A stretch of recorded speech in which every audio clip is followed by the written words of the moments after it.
Slice of SciFi. Hello and hi, welcome back to another Slice of Sci-Fi. I am Summer Brooks, and we are here to talk about found footage indie horror movies. And horror aficionado and raconteur Chris Vander Kaay has returned to talk about his new movie. This is a movie that he wrote, produced, had literally starred in, called Go to Sleep. It is available now on the Found TV platform and I believe also on Tubi. No, it is actually a Found original. So Found is the sole owner and Okay. exclusive streamer, at least for a while, for the movie. It may end up eventually on Tubi, but that is Found's decision and not mine, because right now it is strictly an original property for them. Okay. Well, Found TV is a very unique niche corner of the internet. We talked about it about a year ago. This platform covers a lot of subgenres of found footage entertainment that I didn't even realize people were making. I figured, found footage. We have movies like what was one, Searching, I believe was one, and a few other movies. Don't get me started on Dear David. That movie still makes me angry. But you had made a movie, was it 2 years ago? Ask. Yep. And now you have a new one, Go to Sleep, which, we said, is now on the Found TV platform. And this is your, I'm going to say, first fully involved method acting experience.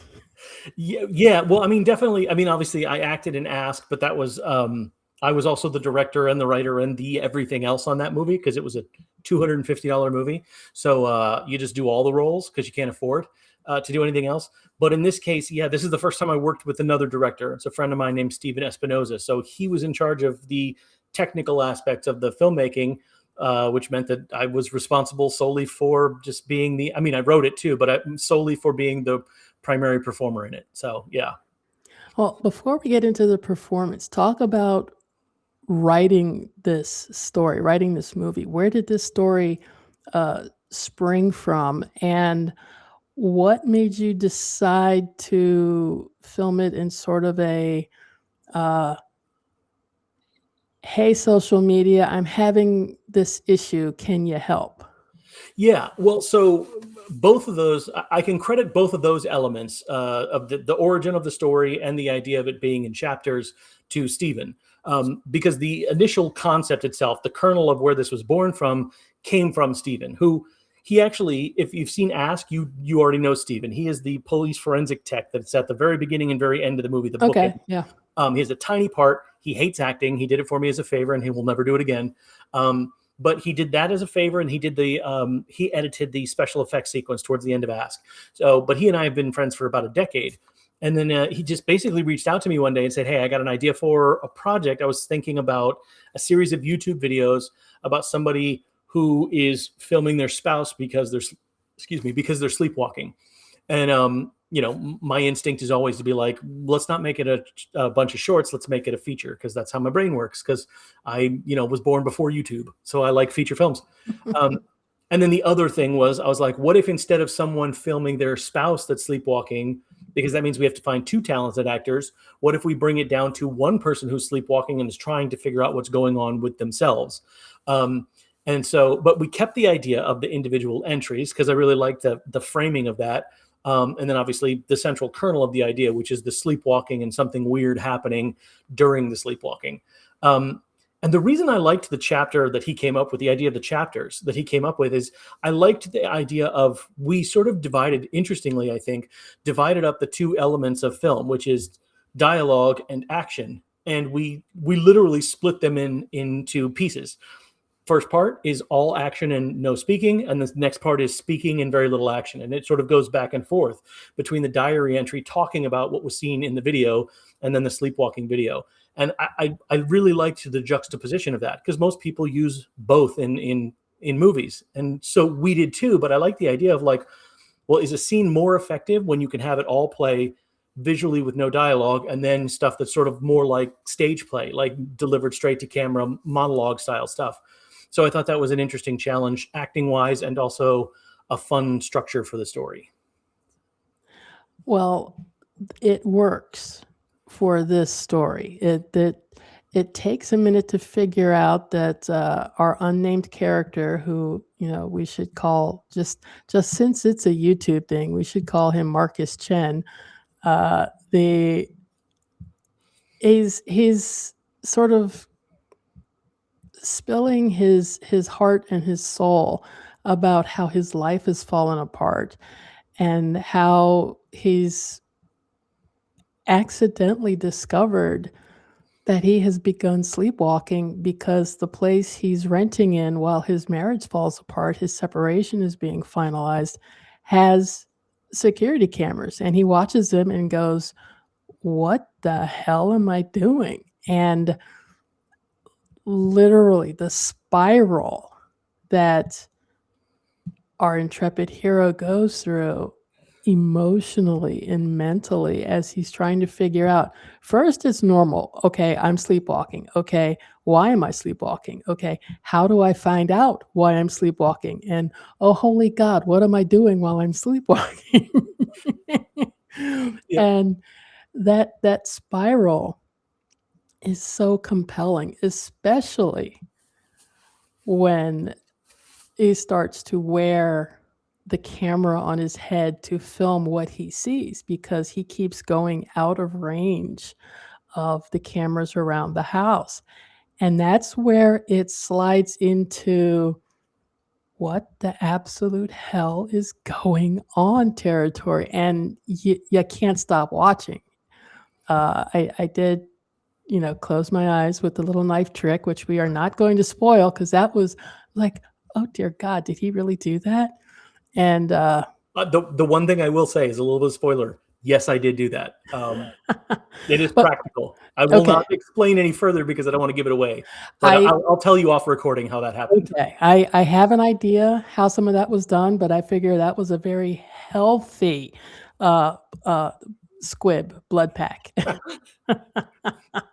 Yep. A healthy sized little treat there. But that entire sequence, there was a moment in there, and like I said, I don't want to spoil it too much, but there was a moment in there where there was a shift in facial tension that made it seem like, I'm like, okay, is this going to turn into like something like The Ring, or where we have like there's a ghost in the house? Because there's another scene that I don't want to spoil at the beginning that was like, it sets up that question in the back of your mind. Is this supernatural? Is this paranormal? Is this demonic? What the absolute hell is going on? And so I have to applaud you on that little hint at misdirection. Yeah, well, and it was very important to me. I like a red herring when the red herring also pays off in whatever revelation actually comes about. That it fits in. Basically, the idea is like, oh, that wasn't just a cheat that is never paid off in some way. I believe it is paid off. And for people who think like, oh, I don't know how that tied in, I promise it does to some degree. And if you can't tell in the movie, then I would say you can check out. We did do a commentary, and there's about a 20-minute behind the scenes making of, which does answer a lot of the questions that you might still have after it. And that's going to be available on the Blu-ray, and I think eventually streaming on Found for subscribers. But yeah, to your point, one of the things I love the most about found footage stories is you're always confined to whatever the camera catches.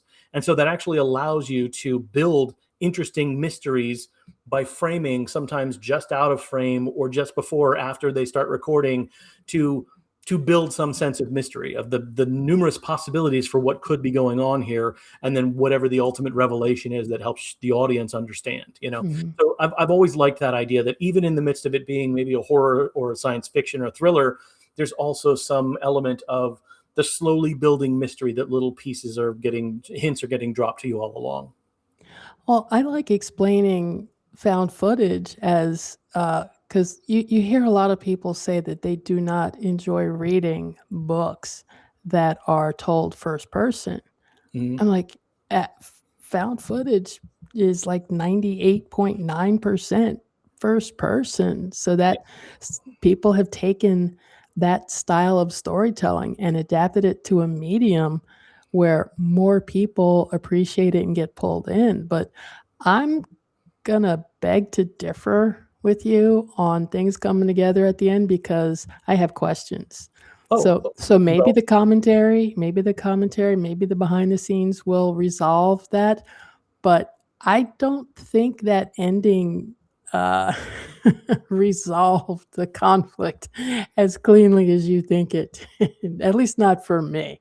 yeah, But well, so I didn't say resolve the conflict. I said I think all the answers are in there. That doesn't necessarily mean that everything ties up nicely. okay, But I what I will say is, to your point, mhm. you're not the only one that feels this way. In fact, when we were recording the commentary right before we started, Stephen was like, "I think we need to cop to a few things," and I was like, "Cop to what?" And he's like, "There's no way that the audience will get that this thing means that." And I was like, "Really? You don't think so?" And so even amongst me and Stephen, who is the director and editor of the film, he felt that the movie was even a little bit more a little bit less transparent than I Yes. apparently thought it was. So Yes, you're not alone. there's definitely an ambiguous quality to that ending. There's a door there that some people might think are closed, and people like me say, "You took the door off. There's no door here." Yeah, for sure. And I'm on Steven's side with this. But I look forward to being able to watch the behind the scenes and to listen to the commentary because that will give me an opportunity to go back and see what I missed that would have led me to accepting that that door was closed and not For that sure. it was just kicked off its hinges out into the yard. For sure. Yeah. And I also, Stephen and I think both we're not necessarily different in this, but I just feel more strongly about it, which is that like a good work of art, its job is usually not to answer questions, it's usually to ask them. And so even though you are supposed to entertain someone, I do also feel like when a piece of entertainment has done its job, people still want to talk about it or think about it after it's done. And if you lay everything out in a very clear fashion within the confines of the story, so that by the time the movie is over, I have answered everything there is to talk about, I do feel in some way like that robs you of some would say frustration, but I think others like me would say the joy of being able to do your own work on the film, to still participate with it, with theories and questions and conversations. Like for me, that's half of the joy for me about experiencing particularly film and television is the way that we're taken along on a journey, and we can feel things and we can have an emotional journey, but also we don't have to have everything answered for us, and in that way it sort of lives on in us even after the credits have rolled. So that is a big thing to me. So that may very well be that some of the instincts that I have create that, maybe not an intentional ambiguity, but at least a little bit of wiggle room for there to still be conversation once the whole thing is over. Well, I think it's a testament to the strength of the story. I'm going to say Steven's editing and your unhinged slide from normalcy into whatever that was, and then back out the other side. That was entertaining enough that I would watch it again to pick up on what I missed and to listen to the commentary track and see, okay, which clue slipped by me without me picking up on that was a clue.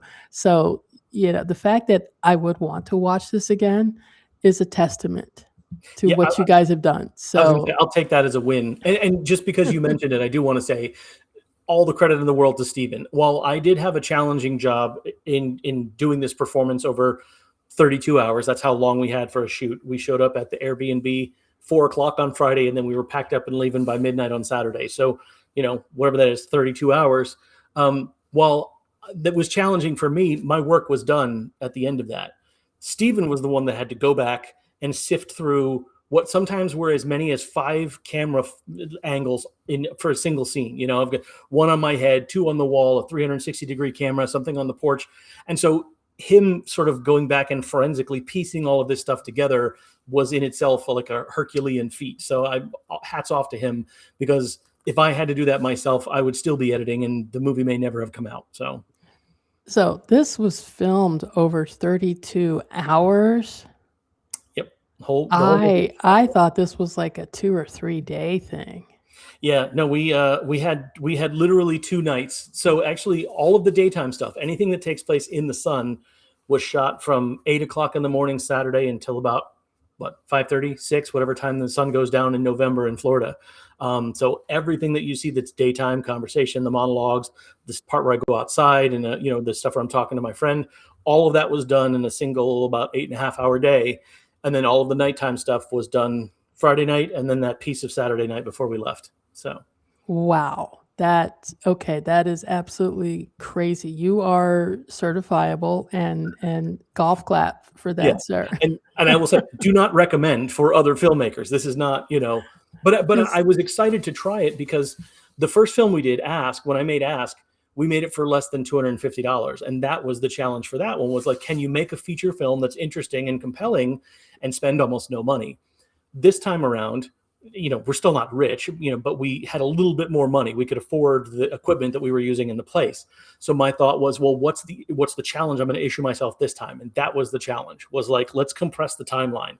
Let's challenge ourselves to get what I believe is a really good movie in such a narrow timeline. Because the reason I like to issue these challenges is because it then shows anybody else, particularly filmmakers or wannabe filmmakers, or hopeful, wannabe sounds bad, but hopeful filmmakers, say, you can do it with almost no money. You can do it with very little time and only a couple of people in a single location, so these are all my hope is that they're not only entertaining movies, but they're inspirational to people who feel like, oh, I don't have this or I don't have that, so I can't make a movie. I don't think that's true.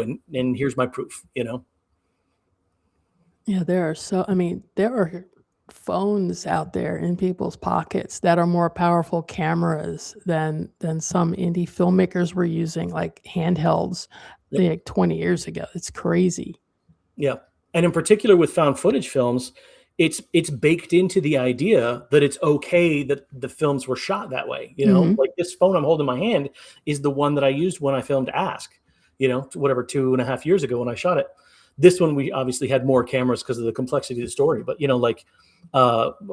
Frogman came out earlier. Was it last year? I think maybe the year before. That was shot on like an old school SD Handycam. And it's just the genre allows for the way that you see the strings or you see the background, like the idea that it's unfinished or it's rough. It's actually not a detriment in this genre like it would be if you were trying to just make a standard narrative film. And so that's one of the reasons I love it so much, is because it breaks down the boundaries for anybody to be able to go ahead and make one if they got a good idea. Yeah, and the simplicity, I think, makes it easier for people to imagine. It's like, well, wait, the story doesn't have to be that complex for me to make something on my own. And now, apparently, according to news reports that I've seen, millennials are responsible for not only the surge in popularity of CDs, but also VHS. Like, they're going after VHS. That's awesome. And one of the things that I saw, I think Lionsgate is putting out a special edition Kill Bill, The Whole Bloody Affair, and they're putting out a VHS version. Yeah, So it's wild. There's been this sort of like shift back into analog and physical media in a way, I think, because people do not love the idea that they're being told, you have to have 7 different streaming services, and also you still can't find that movie in any of these places, so you still have to pay to rent it, even though you're paying for memberships, and you can't own it, you can only borrow it.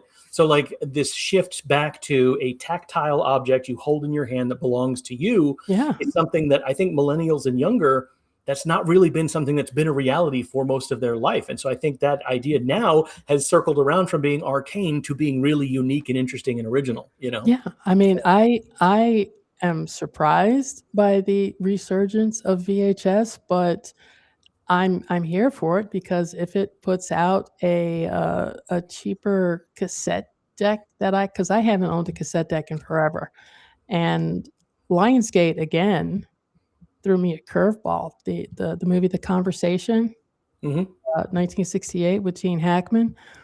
The deluxe 4K reissue of that came with a cassette of the soundtrack. And I'm sitting here holding this cassette case in my hand going, I love you, but I can't play you. You will be a collectible and nothing more. Oh my goodness. Talk about trophies. But I'm waiting for one of these ingenious budding filmmakers to go into their parents' attic or basement and find that old VHS camcorder and start making their own found footage with that, because that would be just amazing. Yeah, I mean, I think there have been a couple. They're not super well known, but I think there was one called Bum that I think might have been shot on VHS. I think that's actually going to premiere in June on Found. Oh, And then maybe there was one called The Nobodies. It was a couple of years back. But yeah, I agree with you. And one of the things that I love about found footage is that because the conceit of the story is that there is a camera present and recording in the story. Like in normal narrative movies, we all pretend nothing is being recorded, but we know that a camera exists. In a way, that becomes a character in the story, and it can in a very interesting way. And so like in Frogman, the whole premise was that this guy was going to make a documentary with his old Handycam that he had from when he was a kid. And so that's why they're shooting on that format. So it becomes like a character choice in addition to a stylistic choice, And so it can actually inform character in a lot of interesting ways.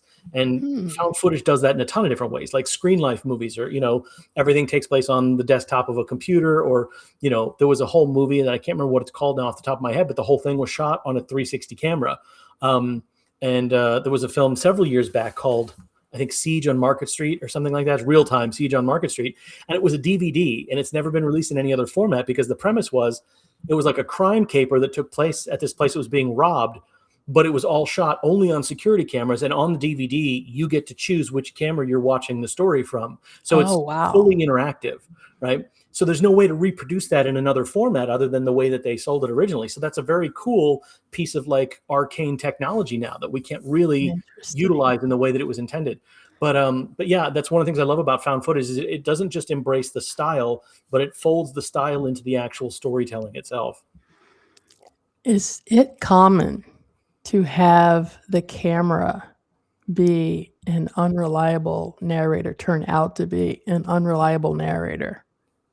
It's interesting, and I think that's a great question, because one of the things that there's that old cliche of was it Godard that said that film is truth at 24 frames per second or something like that, which we all know is bullshit, because when you have editors and you have someone behind the camera controlling what is shown, like even documentaries have proven to be inaccurate. So we know how deceitful a film can be, but the reason that it's so the reason that we can be fooled is because it is so convincing. It feels believable. And so it's actually, I think, in some ways, it's a better liar than people are. Camera is.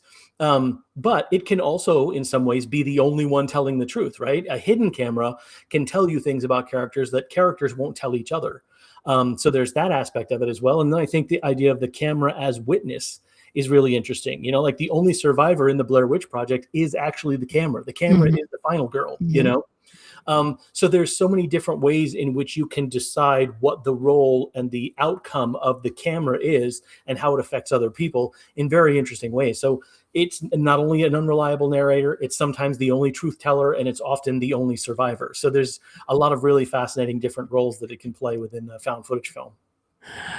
I should get on found TV and dig deeper, because I know most of the found footage tends to be suspense or horror, but there were 2 science fiction films that I still enjoy them to this day. One of them I have on Blu-ray, and the name is escaping me. I think it's Zero Effect. Oh, wait. It starred Anthony Hopkins as no, that's not the one I'm thinking of then. Okay. Oh, goodness gracious. I have to go find the name of it. It was about this tech billionaire who disappeared, but it turned out he really didn't disappear. But the whole movie was shot during the pandemic, during the lockdown. So everything is on screen. I know what you're talking about. I can't remember the name of it either, but so that title might be right. I do remember. I haven't seen the movie, but I do remember seeing that trailer and being like, "Whoa, this must have been a pandemic movie," because you don't get Anthony Hopkins to be in a screenwrite film unless nobody can leave their homes. You know what I Yep, mean? yep. And there was another one that was sort of like tech slash AI slash horror called Nightmare Code. I just rewatched that one a week and a half ago, and I was like Oh, mind blown that it came out before AI was even in the mhm, conversation. But I was like, mhm. this movie was far more prescient about what's going on with AI Oh yeah. than we could possibly have given it credit for. Yeah, Yeah, that's a great and one. I wish that one came out. I think it was available on DVD for a little while, but I would love to see that on Blu-ray with a whole ton of extras. That movie still, Yep. I mean, that's stuck in my head. So just what Yeah. people were doing with the quote found footage format, 10 years ago to now, Yep.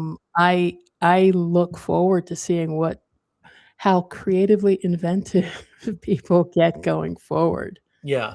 Well, and there are some other, like off the top of my head, I can't remember the names of all of them, but like there have been some really fascinating science fiction found footage films. I think we may have even talked about it at some point. There's a film called Lunopolis, which is basically a documentary about these two guys that are going to try and find out about basically this weird conspiracy theory about this civilization that lives on the moon.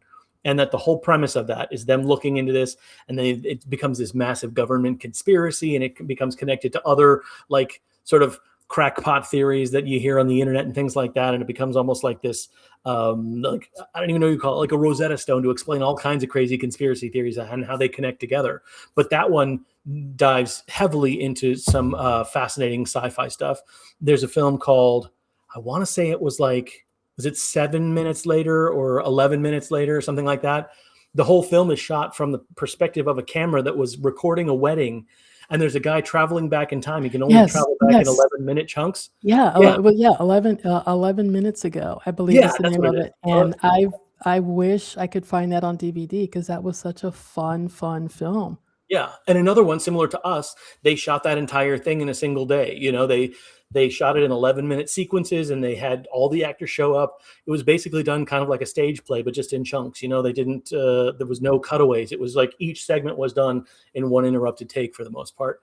But yeah, there's a lot of fun science fiction films, and Found has a pretty good selection of them. Now, I will tell you, 80% of the sci-fi on there is probably alien encounters in some way, sort of like Mhm. more traditional, like creepy things popping up in the window and when you're staying in the woods or whatever. But a lot of the ones that are a little more off the beaten path are really interesting, and I think in some ways the most effective sci-fi, because it feels very grounded because it's being filmed by a person. Like the McPherson tape was one of the early ones from the 90s. It was that made for TV movie that was just like a guy that was filming a birthday party, and then they hear about some weird sounds, and they go outside and they find out there's like aliens landing, and it was Dean Alioto made it in 92. And I think literally he spent like $1,200 on it or something. And it ended up on TV. It was a huge cult hit for many years, so you never know what a really clever filmmaker can do in any genre utilizing found footage, because found footage isn't really a genre, it's a style. So you can kind of use it in almost any genre. How many found footage entries on Found TV are there that slide over into like the crime? So a small handful, although I would say there are a lot of films that start with the framing of like true crime documentary style, like before they delve into, they'll sort of like almost without fail, there's some sort of supernatural aspect that weaves its way in at the, halfway point or at some point, but like films like Savage Land and Horror in the High Desert, a lot of those movies start very much like you would see like a classic Netflix, like Making a Murderer or something, where it feels like a true crime documentary and they're just sort of going through what happened. Or there's a film called The Taking of Deborah Logan, which it's interesting. It's just like a documentary about a woman who's suffering from Alzheimer's. And then you start to slowly realize that what the symptoms that she's having have nothing to do with Alzheimer's. There's a whole other explanation. But yeah, there's a ton of aspects where like it seems like it's going to be just a straightforward crime of some sort, and then that added level of genre sort of steps in. Yeah. But there is a small handful of ones that are just straight. Like there's a movie called Bounty, which is just like a found footage film about a bounty hunter and the people that he's chasing. Now, there is a tiny bit of a genre element very late in the game, but it's mostly just like a crime thriller. There's a film, I think it's called Locos or something Locos, but it's about like musicians who also rob banks. So there's not a ton of them, but they are out there. And then End of Watch, which is actually about cops on the beat, which is not exactly crime, but it's sort of more like an action thriller. So yeah. Nice. Well, I found the movie. It's called Zero Contact. Zero Contact. Okay. Zero Contact. And I know it came out on physical media because I have the Blu-ray of it downstairs. They sent it to me. But another one, what was it? Strange Harvest. Yes. Oh, that's another one that starts like a true crime. Yeah. It starts like it's a true crime documentary. And I swear, halfway through it, the first time I was watching it, I honestly was waiting for the commercials to pop up because my brain started thinking I was watching something on Investigation Discovery. 100%. Yeah. Like one of my favorite found footage or fake documentary style movies is called Savage Land. And the whole premise of it, it's literally shot like a 48 Hours Investigates a small town in southern Texas, So like you've seen that, it's the same shows that your, 65-year-old neighbor watches, and that's what makes them a little bit racist, but like it had that exact vibe, like the overly serious narrator talking about, and they would never wake up the next day, like that kind of shit, So like they perfectly capture that tone, but then it slowly transforms into something for me far more powerful than that. But because it got me in that initial, because it mimicked the thing so perfectly that when it transforms into something else, it surprises you in a whole other way. What's that one called? It's called Savage Land. Yeah, Okay, SAVAGE. Gonna have to look for that one. Yeah, and I won't spoil what it becomes because I think it's very clever, but it does one of the things I've seen, one of the best things I've ever seen in found footage, which is one of the aspects of the movie is that someone finds a roll of film that this person shot during, we'll just say some sort of a catastrophic event. And there are 27 photographs on this roll of film. And what they do is they painstakingly go through each image and talk about, based on this photograph, here's where in the town we think it took, where it was taken, what was happening at that moment. And that one roll of film is essentially the way that they reconstruct the entire events of this tragedy across a town at night, is just this one roll of film. And so you're just seeing these stark black and white photographs and the people, the interviewees, interpreting what that means. And it's the best use of found media that I've ever seen in a movie. It's genius. Very nice. There was an episode. Do you remember the TV show The Pretender? Yes. It's been a bit, but yes, I remember it. There was an episode where he pretends to be a detective because someone has found a camera in the woods, and the tape shows what looks to be a kidnapping. So he is there to basically solve the crime that everybody else isn't convinced was a crime. And that was what, 90? That had to be almost 30 years ago now. I was going to say that would have been, I think I remember that show, and I feel like it was the mid to late 90s when that was on, or maybe the early 90s even. Yeah. No, I think it was mid 90s, but still, we're talking, creeping up on 30 years now. Yep. But wow. So for Go to Sleep, was there ever any plan to like send it out on the festival circuit before releasing it, or was this just, hey, we're gonna drop this on Found TV and spread the word? Yeah, well, so two things. So first of all, we did go. We actually just this weekend before it came out. So it came out June 5th. The festival was the weekend before. It started on Friday and Saturday. It's a festival in right outside of Philadelphia called the Recovered Reels Film Festival. It was the premiere year.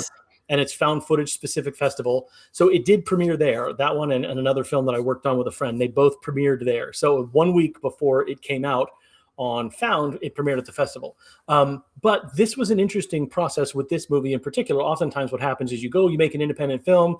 Once it's done, you maybe go to the festival circuit, you send it around to some distributors, you try to get buzz about it or whatever in order to find someone who will pick it up and put it out. I had a previous relationship with Found TV because I had made, I think we talked about it previously, is a show called Found Footage Finds, which was a 5-episode series. So I made that with the intent just specifically to put it on Found. I didn't know where else it would even be able to be streamed because it's a very specific niche thing.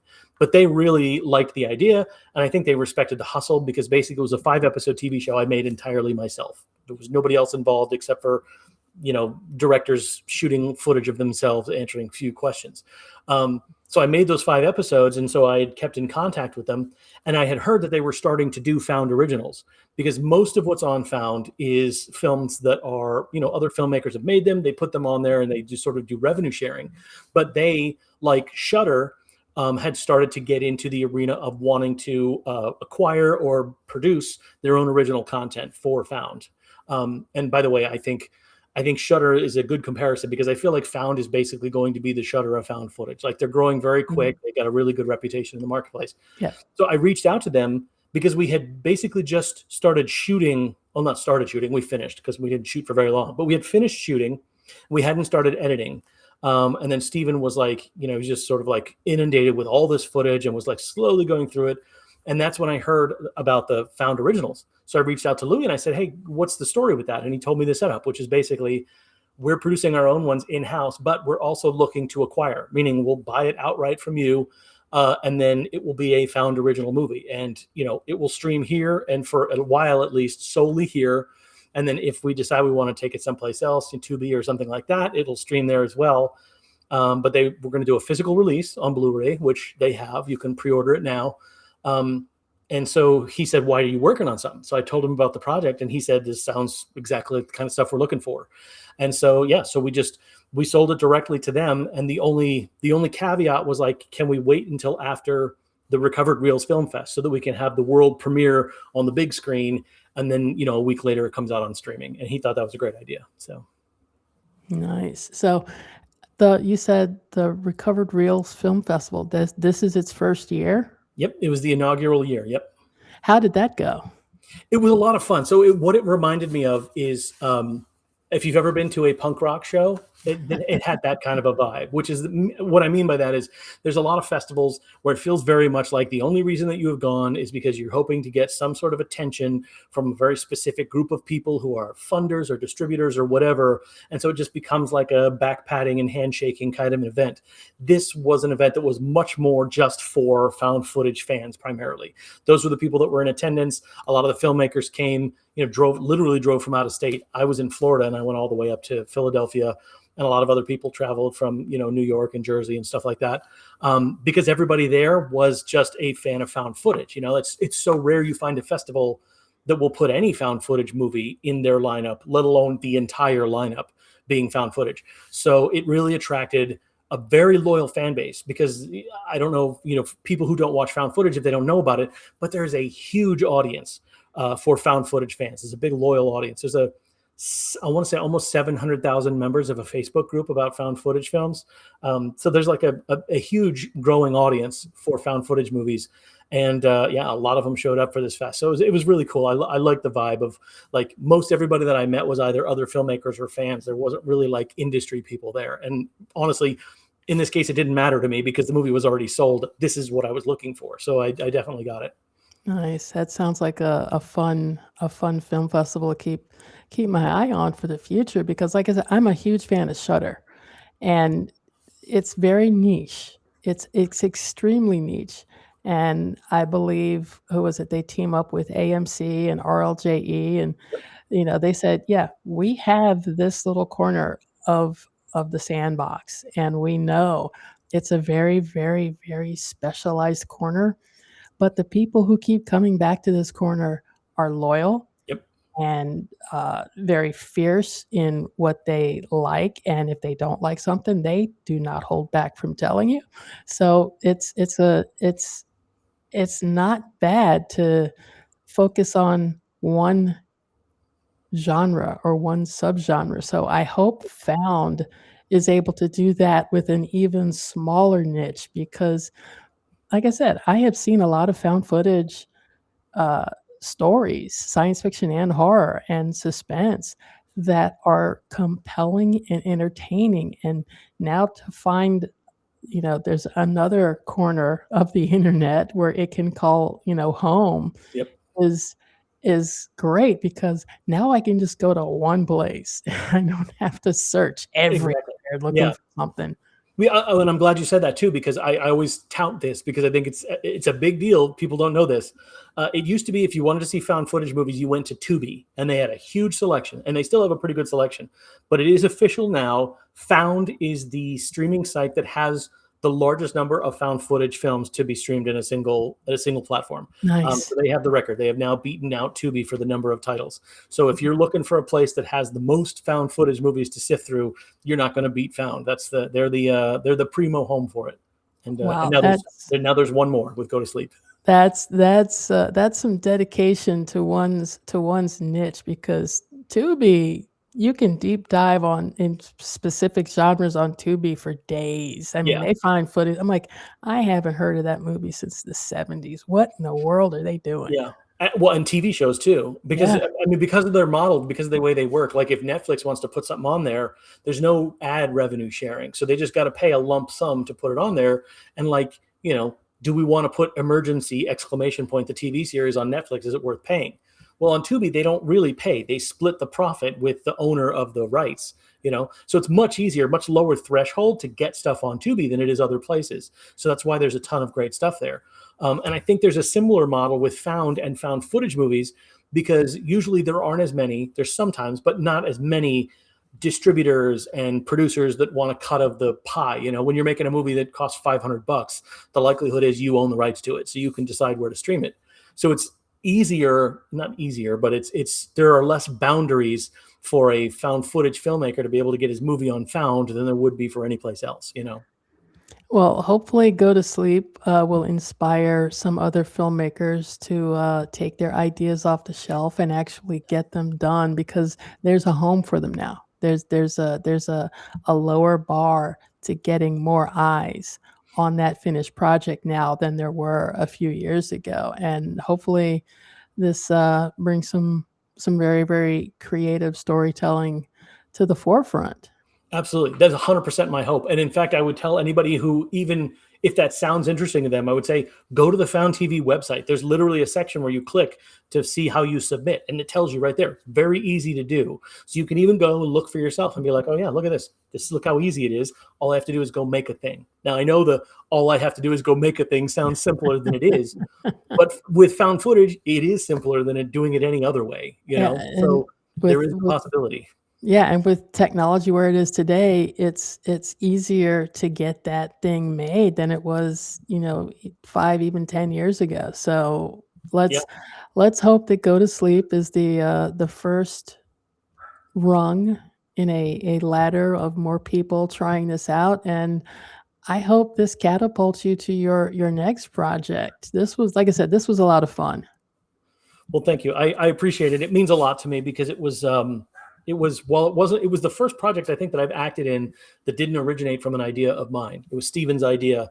And so frankly, when we were finished with it, was very nervous because I do not claim to be an actor first and foremost. I'm actually I'm a writer. I became a director and an actor because I was the cheapest one that would be willing to show up when I made ask, So that's not my primary field of interest. I like doing it. I don't know how good I am at it, but I was definitely nervous because I was also the primary figure in the movie. So a lot of the responsibility rests on my shoulders to make it work.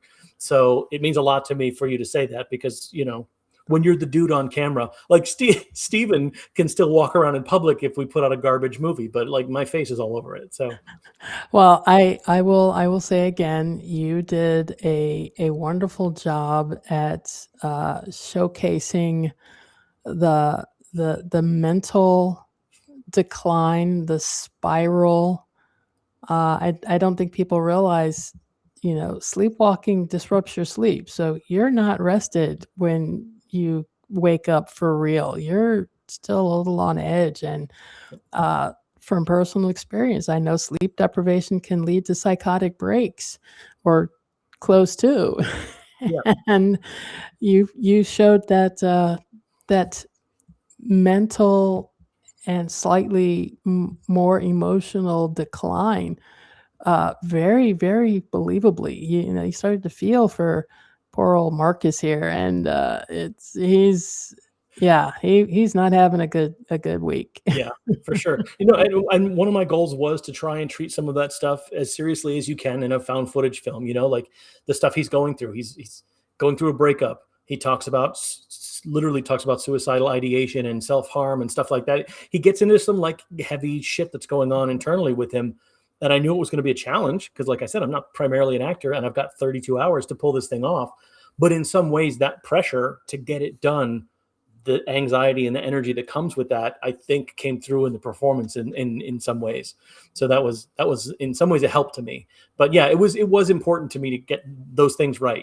For people who suffer from this stuff, it's not a joke, and I didn't want it to feel dismissive. I genuinely wanted to feel like there was weight to it. Cool. Well, Chris, thank you so much for sharing your insights on making this film, and congratulations on getting it finished, and good luck on it finding the fans it deserves. Thank you once again for having me back on. I know I keep making stuff so that you'll have an excuse to let me come back on and talk to the audience again. I always enjoy our conversation, so I really appreciate you having me back on again.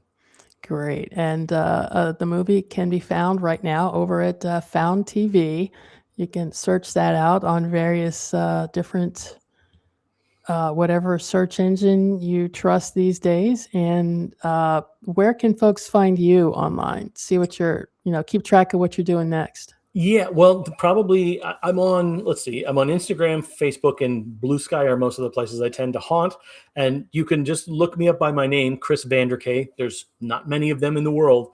And Vander Kaay is two separate words. It's Vander and then a space and then Kaay, just to make it a little harder. But like C Vander Kaay, I think is the name of my profile on most platforms. So you can find me on Blue Sky or Instagram under that handle. But yeah, and I have a YouTube channel, but I don't update it all that much, so I don't really talk about it. But obviously Found TV is a good place to find me because I got a movie and 5 episodes of TV there. And hopefully sometime soon, there's another project that premiered at the Recovered Reels Festival. Hopefully that will be, well, we have some leads on where, but we don't want to say yet, we don't want to jinx anything, but that it might be coming out later this year. It's another film called Peak Form, it was directed by the only other guy in Go to Sleep, my friend on the other end of the phone. His name is Dan Scully. He is the director of another film that he and I co-wrote, and I have a small part, like maybe 15, 20 minutes in it, and he's the lead. So that's going to be coming out later this year too. So yeah, I'm trying to stay active and be creative and, and hopefully inspire other, like I said, potential filmmakers to get out there and just try and do the thing, Great. Well, again, Chris, thank you for sharing your passion for found footage and for getting this film done. And thank you so much for having me. I had a great time as always. And we'll be back with more Slice of Sci-Fi right after this. Hey, this is Summer, and I'd like to remind everybody about the Star Trek book I co-edited, Women Take the Con, an unauthorized Star Trek essay collection by women writers about the women of Star Trek, the original series. And I'm really proud of this. Hope you guys go check it out. Feel free to email me if you have any questions. The link is right here. My co-editor, Rich Handley, was instrumental in pulling all of the elements for this book together. And we are really proud of this book. So if you are a fan of Star Trek, the original series, support us. Check it out. I thank you. Rich thanks you. Star Trek fans, thank you.